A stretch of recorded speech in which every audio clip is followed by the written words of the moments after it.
ନମସ୍କାର ଦର୍ଶକ ବନ୍ଧୁ, ମୁଁ ପ୍ରଦୀପ ଆପଣମାନଙ୍କୁ ସ୍ୱାଗତ କରୁଛି ଆଜିର ଆଉ ଏକ ନୂଆ ଭିଡ଼ିଓରେ। ଦର୍ଶକ ବନ୍ଧୁ, ଆଜିର ଭିଡ଼ିଓଟି ଆପଣମାନଙ୍କ ପାଇଁ ଗୋଟେ ବହୁତ ବଡ଼ ଇମ୍ପୋର୍ଟାଣ୍ଟ ଏବଂ ଗୁରୁତ୍ୱପୂର୍ଣ୍ଣ ଭିଡ଼ିଓ। କାରଣ ଦେଖନ୍ତୁ, ମୃତ୍ୟୁ ସାର୍ଟିଫିକେଟ୍ ବା ଡେଥ୍ ସାର୍ଟିଫିକେଟ୍ ଯଦି ଆପଣମାନଙ୍କର ବାପା କିମ୍ବା ଜେଜେବାପାଙ୍କର ନାହିଁ ଏବଂ ତାଙ୍କର ମୃତ୍ୟୁ ବହୁତ ଦିନ ଆଗରୁ ହେଇଯାଇଛି, ଏମିତିକି 10 ବର୍ଷ 20 ବର୍ଷ ଆଗରୁ ଯଦି ତାଙ୍କର ମୃତ୍ୟୁ ହେଇଯାଇଛି ଏବଂ ବର୍ତ୍ତମାନ ଆପଣମାନେ ତାଙ୍କର ଡେଥ୍ ସାର୍ଟିଫିକେଟ୍ ବାହାର କରିବା ପାଇଁ ଚାହୁଁଛନ୍ତି। କାରଣ ଦେଖନ୍ତୁ, ବିନା ଡେଥ୍ ସାର୍ଟିଫିକେଟ୍‌ରେ ଆପଣମାନଙ୍କର ଯେଉଁ ଲିଗାଲ୍ ଲେୟାର ହଉ ବା ଜମିର ଯେଉଁ ଭାଗବଣ୍ଟା ହଉ, ଏସବୁ ସମ୍ଭବ ନୁହେଁ। ତେଣୁ ଆପଣମାନଙ୍କର ବହୁତ ସାରା କମେଣ୍ଟ ଥିଲା ଯେ ଯଦି ଜଣଙ୍କର 10 ବର୍ଷ ବା 20 ବର୍ଷ ପୂର୍ବରୁ ଡେଥ୍ ହେଇଯାଇଛି, ତାହେଲେ ସେମାନଙ୍କର ଆମର ବାର୍ଥ ସାର୍ଟିଫିକେଟ୍ ବା ଡେଥ୍ ସାର୍ଟିଫିକେଟ୍ କେମିତି ବାହାର କରିବେ? ତ ସେ ବିଷୟରେ ସମ୍ପୂର୍ଣ୍ଣ ଡିଟେଲ୍ସ ଆଜିର ଭିଡ଼ିଓରେ ମୁଁ ଆପଣମାନଙ୍କୁ ଦେବି। କୋଉ ପ୍ରୋସେସ୍ ଫଲୋ କଲେ ଆପଣମାନେ ଜଣେ ମୃତ ବ୍ୟକ୍ତିଙ୍କର ଡେଥ୍ ସାର୍ଟିଫିକେଟ୍ ବାହାର କରିପାରିବେ, ସେ ବିଷୟରେ ସମ୍ପୂର୍ଣ୍ଣ ଡିଟେଲ୍ସ ଜାଣିପାରିବେ। ତା ପୂର୍ବରୁ ଯଦି ଚ୍ୟାନେଲକୁ ପ୍ରଥମ ଥର ଭିଜିଟ୍ କରୁଛନ୍ତି, ଭିଡ଼ିଓକୁ ଲାଇକ୍ କରିବେ, ଚ୍ୟାନେଲକୁ ସବସ୍କ୍ରାଇବ୍ କରିବା ସହିତ ପାଖରେ ଥିବା ବେଲ୍ ଆଇକନକୁ କ୍ଲିକ୍ କରି ଅଲ୍‌ରେ ସେଟ୍ କରିଦେବେ। ତ ଦେଖନ୍ତୁ, ଜନ୍ମ ସାର୍ଟିଫିକେଟ୍ ହଉ ବା ମୃତ୍ୟୁ ସାର୍ଟିଫିକେଟ୍ ବର୍ତ୍ତମାନ ସବୁ ଜାଗାରେ ଆପଣମାନଙ୍କର କମ୍ପଲସରି ଡକ୍ୟୁମେଣ୍ଟ ହିସାବରେ ଯାହାକି ଲାଗୁଛି। ତ ଯେତେବେଳେ ଆପଣମାନଙ୍କ ଘରେ ପିଲାଟିଏ ଜନ୍ମ ହଉଛି ବା ଯଦି କାହାଙ୍କର ମୃତ୍ୟୁ ହେଇଯାଉଛି, ତାର 21 ଦିନ ମଧ୍ୟରେ ଆପଣମାନଙ୍କୁ କ'ଣ କରିବା ପାଇଁ ପଡୁଛି ନା ରେଜିଷ୍ଟ୍ରେସନ କଲା ପରେ ଆପଣମାନେ ବାର୍ଥ ସାର୍ଟିଫିକେଟ୍ ବା ଡେଥ୍ ସାର୍ଟିଫିକେଟ୍ ବାହାର କରିପାରୁଛନ୍ତି। ବର୍ତ୍ତମାନ ମଧ୍ୟ ସିଷ୍ଟମ ଆପଣମାନଙ୍କର ହେଇଯାଇଛି। ଯଦି ଆପଣମାନେ କୌଣସି ବ୍ୟକ୍ତି ଆପଣଙ୍କର ମୃତ୍ୟୁ ବରଣ କଲା ହସ୍ପିଟାଲରେ, ତାହେଲେ ହସ୍ପିଟାଲରେ ଆପଣମାନଙ୍କୁ ରେଜିଷ୍ଟର ମିଳିଯାଉଛି। ତ ରେଜିଷ୍ଟ୍ରେସନ ପରେ ଆପଣମାନେ ଅନଲାଇନରେ ଯାହାକି ଆବେଦନ ମଧ୍ୟ କରୁଛନ୍ତି ଏବଂ ଆବେଦନ କଲା ପରେ ଡେଥ୍ ସାର୍ଟିଫିକେଟ୍ ମିଳିଯାଉଛି।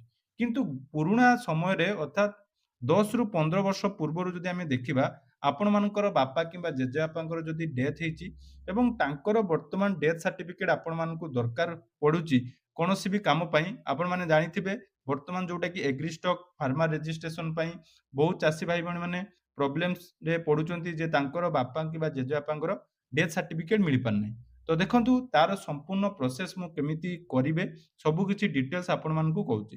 ସର୍ବପ୍ରଥମେ ଦେଖନ୍ତୁ, ଯଦି ଆପଣମାନଙ୍କର ବାପା କିମ୍ବା ଜେଜେବାପାଙ୍କର ଡେଥ୍ ବହୁତ ପୂର୍ବରୁ ହେଇଛି, 10 ବର୍ଷ ହଉ 20 ବର୍ଷ ହଉ ପୂର୍ବରୁ ତାଙ୍କର ଡେଥ୍ ହେଇଛି ଏବଂ ତାଙ୍କର ଡେଟ୍ ଅଫ୍ ଡେଥ୍ ଅର୍ଥାତ୍ ମନେ ରଖନ୍ତୁ, ଡେଟ୍ ଅଫ୍ ଡେଥ୍ ଅର୍ଥାତ୍ ସେ ଯେବେ ମୃତ୍ୟୁବରଣ କରିଛନ୍ତି ସେଇ ଡେଟ୍ ଆପଣମାନେ ଜାଣିଛନ୍ତି, ପର୍ଟିକୁଲାର ଡେଟ୍ ଜାଣିଛନ୍ତି, ତାହେଲେ ଆପଣମାନେ କ'ଣ କରିବେ? ବହୁତ ସାରା ପ୍ରୋସେସ୍ ରହିଛି, ମୁଁ ଗୋଟିଏ ପରେ ଗୋଟିଏ କହୁଛି। ଆପଣମାନେ ଏଇଟା ମୁଁ କୌଣସି ପ୍ରାକ୍ଟିକାଲ ଆପଣମାନଙ୍କୁ କହୁନାହିଁ, କେବଳ ଥିଓରି ବେସିସ୍‌ରେ କହୁଛି। ଦେଖେଇବି ଆପଣମାନଙ୍କୁ କୋଉ ଫର୍ମ ଫିଲ୍ଅପ୍ କରିବେ, କୋଉ ଷ୍ଟେପ୍ ଆପଣମାନେ ଫଲୋ କରିବେ, ସବୁ କିଛି ଡିଟେଲ୍ସ ଜାଣନ୍ତୁ। ତାପରେ ଯାଇ ଆପଣମାନେ ଯାହାକି ଏଇ ଭିଡ଼ିଓଟି ନିହାତି ଆପଣମାନଙ୍କୁ ହେଲ୍ପଫୁଲ୍ ହବ। ସର୍ବପ୍ରଥମେ ଦେଖନ୍ତୁ, ଯଦି ଆପଣମାନଙ୍କର 10ରୁ 15 ବର୍ଷ ଭିତରେ ଡେଥ୍ ହେଇଛି, ଅର୍ଥାତ୍ ବର୍ତ୍ତମାନ 2026, ଯଦି ଆପଣମାନଙ୍କର 2010-15 ପରେ ଡେଥ୍ ହେଇଛି, ତାହେଲେ ସେସବୁ କ୍ଷେତ୍ରରେ ଆପଣମାନଙ୍କର କ'ଣ ଅଛି? ଆପଣମାନଙ୍କର ଯେଉଁ CHC ରହିଛି, ମନେ ରଖନ୍ତୁ common health centre. Common health ସେଣ୍ଟରରେ ଆପଣମାନେ ଯାଇ ଥରେ ରେଜିଷ୍ଟରଟାକୁ ଚେକ୍ କରିପାରିବେ। ତ ରେଜିଷ୍ଟର ଚେକ୍ କଲେ ସେଠି ଆପଣମାନଙ୍କର ଡେଥ୍ ଏବଂ ବାର୍ଥର କେତେ ଲୋକ ଜନ୍ମ ହଉଛନ୍ତି, କେତେ ଲୋକ ମୃତ୍ୟୁ ହଉଛନ୍ତି, ତାର ଡେଟ୍ ଆପଣମାନଙ୍କର ଯଦି ମେନସନ୍ ଆପଣମାନେ ସେଠି ପାଇଯାଉଛନ୍ତି, ତାହେଲେ ସେଇ ଆପଣମାନଙ୍କର ଡେଟ୍ ଅଫ୍ ଡେଥ୍ ଅର୍ଥାତ୍ ମୃତ୍ୟୁର ଯେଉଁ ଦିନଟାକୁ ସେମାନେ ତାଙ୍କର ଗୋଟେ ନିର୍ଦ୍ଦିଷ୍ଟ ଫର୍ମାଟ୍ ଅଛି। ତ ସେଇ ଫର୍ମାଟ୍‌ରେ ଆପଣମାନଙ୍କୁ ସେମାନେ ଫିଲ୍ଅପ୍ କରିଦେବେ ଏବଂ ସେଇ ଫର୍ମାଟ୍‌କୁ ନେଇ ଆପଣମାନେ ଆପଣମାନଙ୍କ ରେଜିଷ୍ଟର ଅଫିସ୍, ମନେ ରଖନ୍ତୁ ଆପଣମାନଙ୍କ ଏରିଆରେ ଯେଉଁ ରେଜିଷ୍ଟର ଅଫିସ୍ ଅଛି, ସେଠି ଆପଣମାନେ ସେଇ ସବୁ ଡକ୍ୟୁମେଣ୍ଟ ଦେବେ ଏବଂ ତାର କିଛି ଆଉ ଏଫିଡେଭିଟ୍ ମଧ୍ୟ ଲାଗିବ। ଯେହେତୁ ଲେଟ୍ ଆପଣମାନେ ଆପ୍ଲାଏ କରୁଛନ୍ତି, ତ ଏଫିଡେଭିଟ୍ କରିଦେଲେ ଆପଣମାନଙ୍କର ଇଜିଲି ଯୋଉଟାକି ସେଟା ହେଇପାରିବ। ମନେ ରଖନ୍ତୁ, ଏଇଟା କୋଉମାନଙ୍କର? ଯଦି ଆପଣମାନଙ୍କର CSC ବା ଆପଣମାନଙ୍କର ପଞ୍ଚାୟତରେ ମଧ୍ୟ ଯେଉଁ ଡେଥ୍ ଏବଂ ବାର୍ଥର ରେଜିଷ୍ଟର ଅଛି, ସେଠି ଯଦି ତାଙ୍କର ନାଁଟି ଏଣ୍ଟ୍ରି ହେଇଛି ଏବଂ ଏଣ୍ଟ୍ରି ହେଇଥିଲେ ସେଠି ଆପଣମାନେ କ'ଣ କରିବେ ନା ସେଠୁ ଆପଣଙ୍କର ଗୋଟେ ଫର୍ମାଟ୍ ରହିଛି। ତ ସେଇ ଫର୍ମାଟ୍ ହିସାବରେ ଆପଣମାନଙ୍କୁ ଯାହାକି ସେ ଗୋଟେ ଲେଖା ପ୍ରଦାନ କରିବେ ଏବଂ ସେଇ ଲେଖା ନେଇ ଆପଣମାନେ ଏଫିଡେଭିଟ୍ ସହିତ ରେଜିଷ୍ଟର ଅଫିସରେ ଯାଇକି ଯୋଗାଯୋଗ କଲେ ଆପଣମାନଙ୍କର ଯୋଉଟାକି ଡେଥ୍ ସାର୍ଟିଫିକେଟ୍ ରେଜିଷ୍ଟ୍ରେସନ ହେଇପାରିବ। ତା ପାଇଁ ମଧ୍ୟ କିଛି ଫିସ୍ ଲାଗିବ, ଯେଉଁ ଫିସ୍ କି ଆପଣମାନେ ଦେବେ।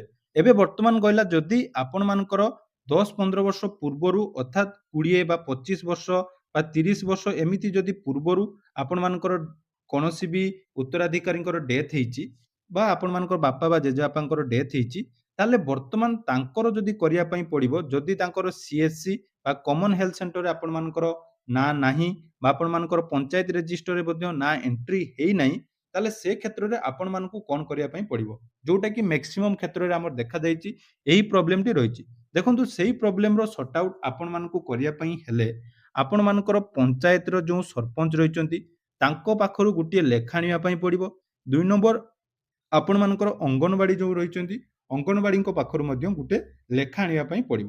ସେଥିରେ ଆପଣମାନଙ୍କୁ କ'ଣ ମେନସନ୍ କରାଯିବ ଦେଖନ୍ତୁ, ସେଥିରେ କେବଳ ଆପଣମାନଙ୍କୁ ମେନସନ୍ କରିବେ ବା ଯଦି ସରପଞ୍ଚ ଆପଣମାନଙ୍କର ରହିଛନ୍ତି ସେ ଖାଲି ଆପଣମାନଙ୍କୁ ଲେଖିଦେବେ ଯେ ଯେଉଁ ବ୍ୟକ୍ତିଙ୍କର ମୃତ୍ୟୁ ହେଉଛି ତାଙ୍କର ନାମ, ତାଙ୍କ ବାପାଙ୍କ ନାମ, ଏତେ ତାରିଖରେ ଏଇ ଗ୍ରାମର ଏଇ ପଞ୍ଚାୟତ ଅଣ୍ଡରରେ ଏତେ ତାରିଖରେ ତାଙ୍କର ମୃତ୍ୟୁ ହେଇଥିଲା। ତେଣୁ ଏହାକୁ ମୁଁ ଆପଣମାନଙ୍କୁ ଗୋଟେ ଲେଖା ହିସାବରେ ସେ ସମ୍ମତି ପତ୍ର ହିସାବରେ ତାଙ୍କର ପେଡ୍‌ରେ ଲେଖିଦେବେ ଏବଂ ତାଙ୍କର ସିଗ୍ନେଚର ରହିବ, ତା ସହିତ ଷ୍ଟାମ୍ପ ରହିବ। ଏବଂ ଆପଣମାନେ କ'ଣ କରିବେ ତା ସହିତ ଯେଉଁ ଅଙ୍ଗନବାଡ଼ି କର୍ମୀ ମଧ୍ୟ ସମାନ ପ୍ରୋସେସରେ ଆପଣମାନଙ୍କୁ ଗୋଟେ ଫର୍ମାଟରେ ଯାହାକି କେବଳ ମେନସନ୍ କରିଦେବେ ଯେ ଏଇ ଲୋକଙ୍କୁ ଆମେ ଜାଣିଛୁ ତାଙ୍କର ଡେଥ୍ ଏତେ ତାରିଖରେ ହେଇଥିଲା। ତେଣୁ ତା ପାଇଁ ଆପଣମାନଙ୍କୁ କ'ଣ କରିବା ପାଇଁ ପଡ଼ିବ, ନିଜର ପଞ୍ଚାୟତ ବା ଆପଣମାନଙ୍କର ଅଙ୍ଗନବାଡ଼ି କର୍ମୀଙ୍କୁ ଗୋଟେ ଆପ୍ଲିକେସନ୍ ଦେବା ପାଇଁ ପଡ଼ିବ। ସେଇ ଆପ୍ଲିକେସନ୍‌ର ଫର୍ମାଟ୍ ବର୍ତ୍ତମାନ ମୁଁ ଆପଣମାନଙ୍କୁ ଦେଖଉଛି ଦେଖନ୍ତୁ। ଦେଖିପାରୁଥିବେ ଏଠି ଆପଣମାନଙ୍କର ରହିଛି ଏଇଭଳି ଗୋଟେ ଫର୍ମାଟ୍ ଆପଣମାନେ ଲେଖିବେ। ଏହାର ପିଡିଏଫ୍ ମଧ୍ୟ ମୁଁ ଆପଣମାନଙ୍କୁ ଟେଲିଗ୍ରାମରେ ସେୟାର କରିଦେବି।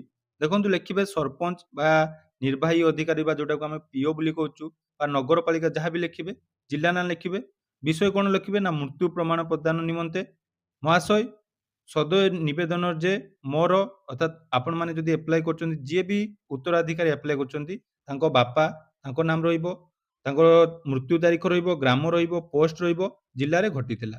ସେ ସମୟରେ ମୃତ୍ୟୁ ପଞ୍ଜୀକରଣ କରାଯାଇନଥିଲା। ବର୍ତ୍ତମାନ ମୋତେ ମୃତ୍ୟୁ ପ୍ରମାଣପତ୍ରର ଆବଶ୍ୟକତା ରହିଛି। କ'ଣ ପାଇଁ ଆବଶ୍ୟକତା ରହିଛି ତାହା ବି ମେନସନ୍ କରିବେ। ଏହି ପରିସ୍ଥିତିରେ ମୋର ନିବେଦନର କାରଣ ଏହିକି ଯେ ଦୟାକରି ଆବଶ୍ୟକ ତଦନ୍ତ କରି ମୃତ୍ୟୁ ପଞ୍ଜୀକରଣ କରି ମୋତେ ମୃତ୍ୟୁ ପ୍ରମାଣପତ୍ର ପ୍ରଦାନ କରିବେ। ଏଥିପାଇଁ ଆବଶ୍ୟକ ଦଲିଲ ପତ୍ର ସଂଲଗ୍ନ କରାଯାଇଛି। ଧନ୍ୟବାଦ। ଆପଣମାନଙ୍କର ନାମ ରହିବ, ମୋବାଇଲ ନମ୍ବର ରହିବ। ତା ସହିତ ଡକୁମେଣ୍ଟ ହିସାବରେ ଆପଣମାନେ କ'ଣ କରିବେ ନା ଏଥିରେ ଆପଣମାନଙ୍କ ଗାଁର 5 ରୁ 6 ଜଣ ବ୍ୟକ୍ତିଙ୍କର ଯୋଉଟାକି ଆପଣମାନଙ୍କର ସିଗ୍ନେଚର କରି ନେବେ। ଯୋଉଟାକି ଯେମାନଙ୍କ ବୟସ ମୃତ୍ୟୁ ଯେତେବେଳେ ହେଇଥିଲା ଆପଣଙ୍କର ବାପାଙ୍କର ବା ଜେଜେବାପାଙ୍କର ମୃତ୍ୟୁ ଯେବେ ହେଇଥିଲା ସେ ସମୟରେ ଯୋଉମାନଙ୍କୁ 18 ବର୍ଷ ବା ସେହି ସମସାମୟିକ ବ୍ୟକ୍ତିମାନଙ୍କର ସିଗ୍ନେଚର ଆପଣମାନେ ଏଠି କରିବେ। ମନେ ରଖନ୍ତୁ ଏଇଟା ଗୋଟେ ବହୁତ ଇମ୍ପୋର୍ଟାଣ୍ଟ, କାରଣ ବହୁତ ଜଣଙ୍କର ଏଇ ଡେଥ୍ ସାର୍ଟିଫିକେଟ ସହଜରେ ହେଇପାରେ ନାହିଁ। ତେଣୁ ଏଇ ଗୋଟେ ଫର୍ମାଟ୍ ଆପଣମାନେ ସରପଞ୍ଚକୁ ଦାଖଲ କରିବେ। ତାପରେ ସରପଞ୍ଚ ଆପଣଙ୍କର କ'ଣ କରିବେ ନା ତାଙ୍କର ପେଡ୍‌ରେ ଲେଖିଦେବେ ଯୋଉଟାକି ମୁଁ ପୂର୍ବରୁ କହିଲି ସେ ବିଷୟରେ ଜାଣିଛନ୍ତି ଲେଖିଦେବେ। ଲେଖି ସାରିଲା ପରେ ଆପଣମାନେ କ'ଣ କରିବେ, ଆପଣମାନଙ୍କୁ ଗୋଟେ ଏଫିଡେଭିଟ୍ ମଧ୍ୟ ଆବଶ୍ୟକତା ହବ। ଏଫିଡେଭିଟ୍‌ରେ ଲେଟ୍ ଆପଣମାନଙ୍କର ଯେହେତୁ ଲେଟ୍‌ରେ ଆପ୍ଲାଏ କରୁଛନ୍ତି ସେ ବିଷୟରେ ମେନସନ୍ କରିଦେବେ ଯୋଉଟାକି ଇଜିଲି ଆପଣମାନେ ଯେକୌଣସି ଓକିଲଙ୍କ ପାଖରେ କରିପାରିବେ। ତାପରେ ରେଜିଷ୍ଟର ଅଫିସକୁ ଯାଇ ଆପଣମାନଙ୍କୁ ଏହି ଫର୍ମାଟଟି ସବମିଟ୍ କରିବା ପାଇଁ ପଡ଼ିବ। ଯୋଉଥିରେ ଦେଖନ୍ତୁ ଆପଣମାନଙ୍କର ପୁରା ଡିଟେଲ ସେଠି ମେନସନ୍ ହବ ଯେମିତିକି ଡେଥ୍ ଆପଣମାନଙ୍କର କେବେ ହେଇଥିଲା, କାହାଙ୍କର ଡେଥ୍ ହେଇଥିଲା, ତାଙ୍କର ଜେଣ୍ଡର କ'ଣ ଅଛି, ତାଙ୍କ ବାପାଙ୍କର ନାମ, କେତେ ବର୍ଷରେ ଡେଥ୍ ହେଇଥିଲା, ତାଙ୍କର ପର୍ମାନେଣ୍ଟ ଆଡ୍ରେସ୍, ତାପରେ ଡେଟ୍ ଅଫ୍ ଡେଥ୍ କୋଉଠି ହେଇଥିଲା, ହସ୍ପିଟାଲରେ ହେଇଥିଲା କି ଘରେ ହେଇଥିଲା ସେଟା ମଧ୍ୟ ମେନସନ୍ କରିବେ। ତାପରେ 8 ନମ୍ବର ଦେଖନ୍ତୁ କିଏ ଆବେଦନ କରୁଛନ୍ତି, ତାଙ୍କର ପୁଅ କି ଝିଅ ଯିଏ ବି ଆବେଦନ କରୁଛନ୍ତି ସବୁ ଡିଟେଲ ସେଠି ଆପଣମାନଙ୍କୁ ଏଠି ସବମିଟ୍ କରିବା ପାଇଁ ପଡ଼ିବ। ତେଣୁ ଦେଖନ୍ତୁ ପ୍ରୋସେସ ମୁଁ ଆପଣମାନଙ୍କୁ କହିଦେଲି। ଆପଣମାନଙ୍କୁ ଏସବୁ ଫିଜିକାଲି କରିବା ପାଇଁ ପଡ଼ିବ। ଫିଜିକାଲି କରିସାରିଲା ପରେ ରେଜିଷ୍ଟ୍ରେସନ ଆପଣମାନଙ୍କର ଯେତେବେଳେ ହେଇଯିବ, ରେଜିଷ୍ଟ୍ରେସନ ହେଲା ପରେ ରେଜିଷ୍ଟ୍ରେସନ ନମ୍ବର ଏଠି ଗୋଟେ ମିଳିବ। ତାକୁ ନେଇ ଆପଣମାନେ ଯୋଉଟାକି ଡେଥ୍ ଆଣ୍ଡ ବାର୍ଥ ସାର୍ଟିଫିକେଟ ବନେଇବାର ଯୋଉ ୱେବସାଇଟରେ ଆବେଦନ କରିପାରିବେ। ଏହା ପାଇଁ କିଛି ଫିସ୍ ମଧ୍ୟ ଆପଣମାନଙ୍କୁ ଲାଗିପାରେ। ଯେହେତୁ ଲେଟ୍ ଆପଣମାନେ ଆବେଦନ କରୁଛନ୍ତି ତେଣୁ ସେ ଫିସ୍ ବାନ୍ଧିଲା ପରେ ଆପଣମାନଙ୍କର ଡେଥ୍ ସାର୍ଟିଫିକେଟ ବନାଯାଇ ପାରିବ। ତ ଯଦି ଆପଣମାନଙ୍କର ପ୍ରୋବ୍ଲେମ୍ ଅଛି ବା ଦୀର୍ଘ ଦିନ ଧରି ଡେଥ୍ ସାର୍ଟିଫିକେଟ ଆପଣମାନଙ୍କର ବାହାର କରିପାରୁନାହାନ୍ତି ତାହେଲେ ଏହି ପ୍ରୋସେସ ଫଲୋ କରନ୍ତୁ ଯାହାଦ୍ୱାରା କି ଆପଣମାନଙ୍କର ଡେଥ୍ ସାର୍ଟିଫିକେଟ ବାହାରି ପାରିବ ଏବଂ ଇଜିଲି ଆପଣମାନେ କାମ ଗୁଡ଼ିକ କରିପାରିବେ। ତେଣୁ ଏହା ଥିଲା କିଛି ଇନଫର୍ମେସନ୍ ଆପଣମାନଙ୍କ ପାଇଁ। ଯଦି ଭିଡ଼ିଓଟି ଆପଣମାନଙ୍କୁ ଇନଫର୍ମେଟିଭ୍ ଲାଗିଛି ନିହାତି ଚ୍ୟାନେଲକୁ ସବସ୍କ୍ରାଇବ୍ କରିବେ ଏବଂ ଆପଣମାନଙ୍କ ପରିବାରର ଯଦି କାହାର ବି ଡେଥ୍ ସାର୍ଟିଫିକେଟ ବନିନାହିଁ ଏହି ପ୍ରୋସେସରେ ଡେଥ୍ ସାର୍ଟିଫିକେଟ ବନେଇ ନେବେ। ଧନ୍ୟବାଦ।